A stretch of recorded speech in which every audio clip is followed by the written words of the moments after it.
ពីសាក្ដាមឆ្នាំខ្មែរតែងចំណាំជួស្រែចំការអើ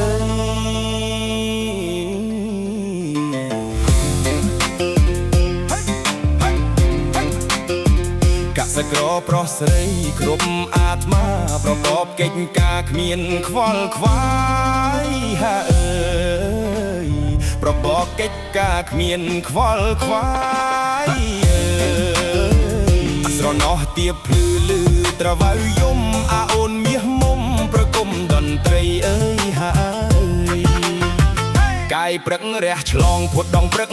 ព្រៃបងទឹមក្របីដឹកស្រីទៅស្រែអើយពន្លឺព្រិចចាក់ពីដួងខែស្រអែមមាសស្នេហ៍កាយលើផ្លូវបងហើ